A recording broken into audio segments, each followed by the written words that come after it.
নমস্কার বন্ধুরা, ডলি রন্ধনশালায় সবাইকে স্বাগত। আর আজকে তোমাদের সাথে শেয়ার করব দারুণ একটা ঢেঁড়সের রেসিপি। প্রত্যেক দিনে চেনা মশলা দিয়ে যে এত সুন্দর একটা ঢেঁড়সের রেসিপি বানানো যায় তোমরা না দেখলে বিশ্বাসই করবে না। আমি এখানে দেখো প্রায় 300 গ্রাম পরিমাণ ঢেঁড়স নিয়েছি, আর ঢেঁড়সগুলো খুব ভালোভাবে আমি ধুয়ে নিয়েছি। আর রান্নার আগে ঢেঁড়স ধুয়ে নিয়ে কাটলে তাহলে রান্নাটা করার সময় সুবিধা হয়। ঢেঁড়সের পিচ্ছিল ভাবটা তাহলে খুব বেশি হয় না। আর ঢেঁড়সগুলো দেখো এভাবে আমি ছোটো করে কেটে নিয়েছি। রান্নার জন্য আমি প্রথমে কড়াইটাকে খুব ভালোভাবে গরম করে নিয়ে কড়াইয়ের মধ্যে আমি প্রয়োজন মতো তেল দিয়ে দিলাম। একটা বড় সাইজের পেঁয়াজকে আমি মাঝখান থেকে কেটে পাপড়ি খুলে এভাবে একটু বড় বড় করে আমি পেঁয়াজগুলোকে কেটে নিয়েছি। প্রথমে আমি পেঁয়াজটাকে ভেজে রেডি করে নেব। এবার আমি পেঁয়াজগুলোকে ভেজে নেব। পেঁয়াজগুলো আমি খুব বেশি ভাজবো না, একেবারে মুচমুচে করে, নরমও হবে আবার বেশ কাঁচা কাঁচা ভাব থাকবে, এরকম করে আমি ভেজে রেডি করে নেব। পেঁয়াজগুলো আমার দেখো বেশ ভালোভাবে ভাজা হয়ে গেছে, পেঁয়াজের একটা সুন্দর কালার চলে এসছে। এবারে আমি এখানে একটা বড় সাইজের টমেটো কুচি দিয়ে দিলাম।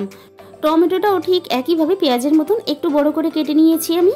টমেটোটাও একটু নরম হবে আবার একটু কাঁচা কাঁচা থাকবে, এরকম করে টমেটো আমি ভেজে নিলাম।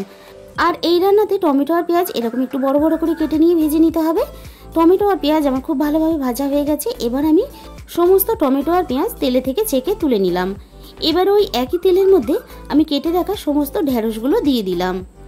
এবার আমি ঢেঁড়সগুলোকেও খুব ভালোভাবে ভেজে নেব। একই রকমভাবে প্রত্যেক দিন রান্না করে আমাদের খেতে কারোরই ভালো লাগে না, তাই একটু ঘুরিয়ে ফিরিয়ে রান্না করলে কিন্তু খেতেও ভালো লাগে আর বাড়ির অন্যান্য সদস্যরাও এতে খুশি হয়। ঢেঁড়সগুলো আমি একটু ভাজা হতে দেব। এবার আমি ঢেঁড়সের মধ্যে দিয়ে দিলাম স্বাদ মতো লবণ। লবণ দিয়ে আমি ঢেঁড়সটাকে আরও 2 থেকে 3 মিনিট একটু নাড়াচাড়া করে ভেজে নেব। যে কোনো তরকারির জন্য কিন্তু ঢেঁড়স খুব বেশি ভাজতে লাগে না, ঢেঁড়স হালকা একটু ভেজে নিলেই কিন্তু হয়ে যায়। ঢেঁড়সগুলো এর থেকে আমি আর বেশি ভাজলাম না। আগে থেকে 2টো ডিম আমি ফেটিয়ে রেডি করে রেখেছিলাম। এবার আমি ডিম 2টো ঢেঁড়সের মধ্যে দিয়ে দিলাম।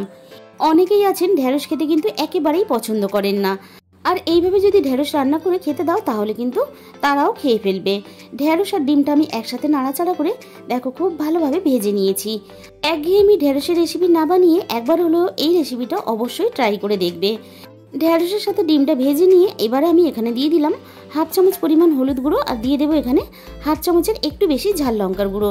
আর এই রান্নাটা একটু ঝাল ঝাল হলে খেতে ভালো লাগবে, তবে ঝালের পরিমাণটা তোমরা তোমাদের নিজেদের মতন করে দিয়ে নেবে। দিয়ে দিলাম এখানে 1/2 চামচ পরিমাণ জিরে গুঁড়ো আর 1/2 চামচ পরিমাণ ধনে গুঁড়ো।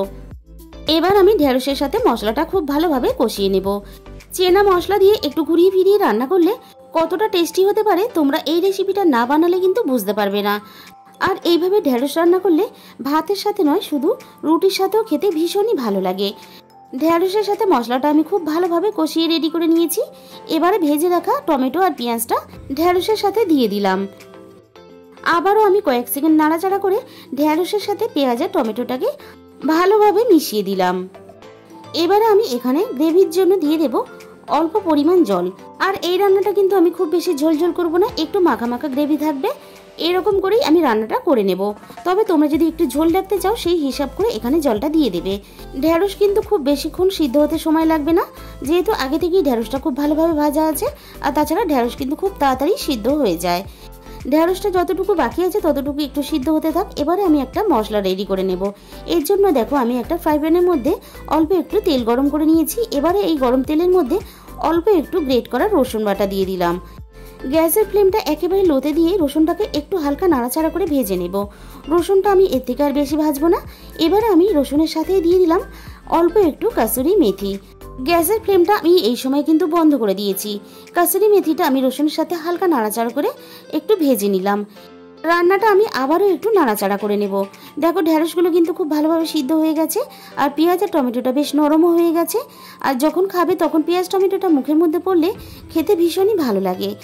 এবার আমি এখানে দিয়ে দিলাম 1/2 চামচ পরিমাণ গরম মশলার গুঁড়ো। গরম মশলার গুঁড়োটা দিয়ে নাড়াচাড়া করে একটু মিশিয়ে নিয়ে রসুন আর কাসুরি মেথি দিয়ে যে মশলাটা রেডি করলাম সেটা এখানে দিয়ে দিলাম। রসুন আর কাসুরি মেথি এভাবে একটু হালকা নাড়াচাড়া করে ভেজে নিয়ে রান্নাতে দিলে রান্নার যেমন টেস্ট হয় তেমন কিন্তু রান্নাতে একটা দারুণ ফ্লেভার আসে। আর বন্ধুরা অবশ্যই এই রান্নাটা একবার হলো বাড়িতে ট্রাই করে দেখবে। গরম গরম রুটির সাথে বা ভাতের সাথে খেলে তোমরা বুঝতে পারবে কতটা টেস্টি হয়।